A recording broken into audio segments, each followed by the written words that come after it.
Proponemos una actividad sobre números reales, relativas a los conceptos de inecuaciones, intervalos y valor absoluto.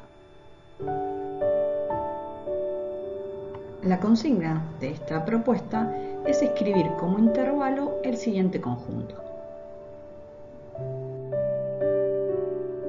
Antes de resolver esta actividad, vamos a repasar algunos conceptos teóricos.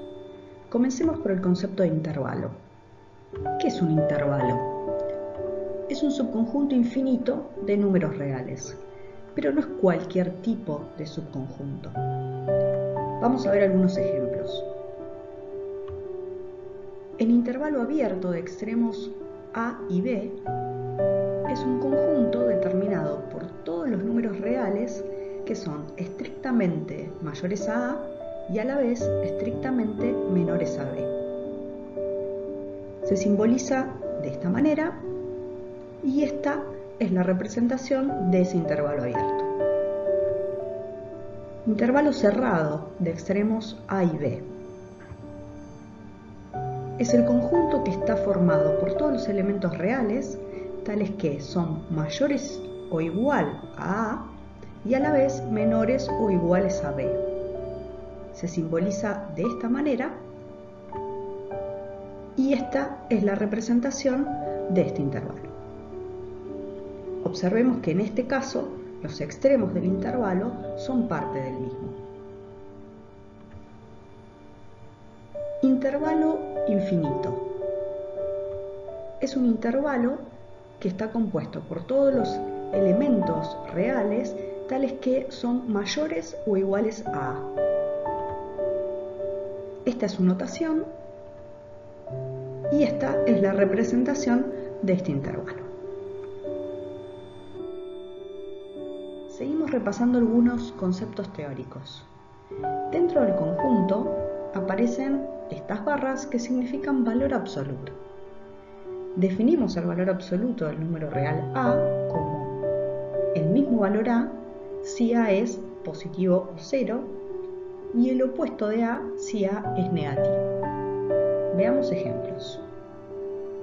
El valor absoluto del número 2 es 2, porque 2 es positivo. En cambio, el valor absoluto de menos raíz cuadrada de 3 es raíz cuadrada de 3.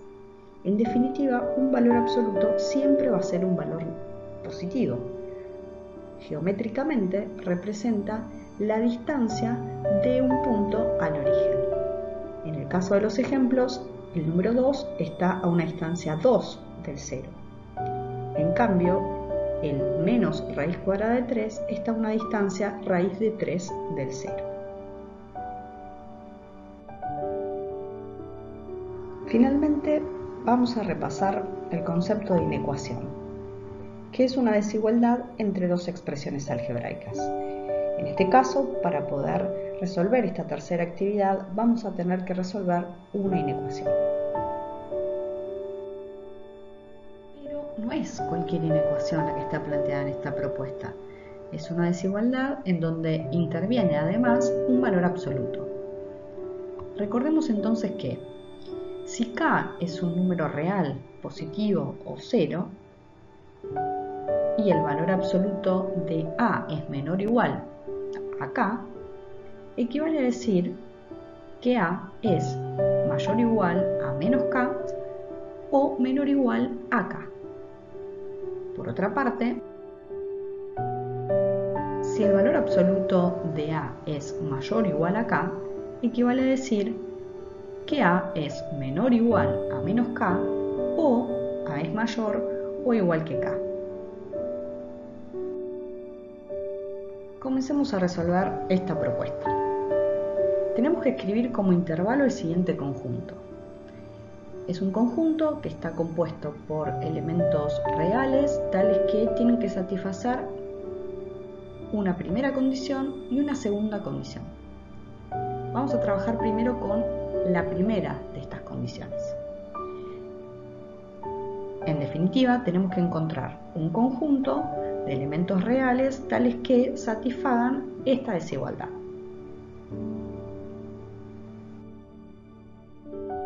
¿Y cómo se resuelve una desigualdad de este estilo, en donde interviene además un valor absoluto?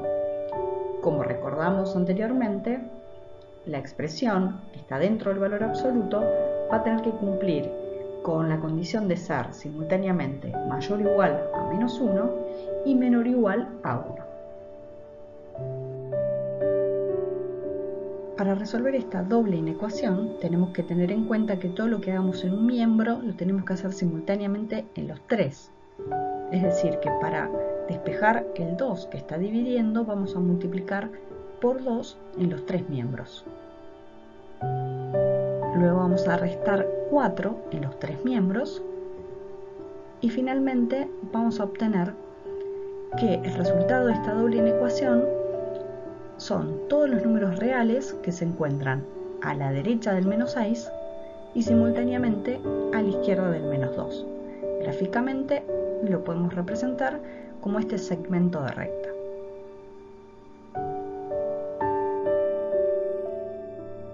Podemos escribir en forma de intervalo a estos números reales, como el intervalo cerrado de extremos menos 6 y menos 2.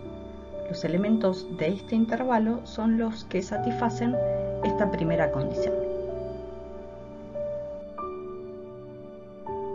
La segunda condición nos pide encontrar números reales tales que sean mayores o iguales que menos 5 y simultáneamente menores o iguales a 1. Gráficamente sería el segmento que resaltamos en celeste. Podemos escribir a este conjunto en forma de intervalo como el intervalo cerrado menos 5, 1. Con el objetivo de resolver esta actividad, encontramos los elementos que satisfacen esta primera condición, que son los valores que pertenecen al intervalo de extremos cerrados menos 6, menos 2. Y también hallamos a los elementos que satisfacen la segunda condición, que son los elementos que pertenecen al intervalo de extremos cerrados menos 5 y 1. Finalmente vamos a tener que realizar la operación intersección entre estos dos intervalos. ¿Por qué? Porque es la forma de garantizar que vamos a encontrar los elementos que satisfacen simultáneamente las dos condiciones. Gráficamente resaltamos con rojo la representación del intervalo de extremos cerrados menos 6, menos 2. Y podemos ver en celeste resaltada la zona que representa el intervalo de extremos cerrados menos 5 y 1. ¿Qué es lo que tienen en común estos dos intervalos? El intervalo de extremos cerrados menos 5, menos 2. Finalmente tenemos que el conjunto se puede escribir como el intervalo cerrado de extremos menos 5 y menos 2.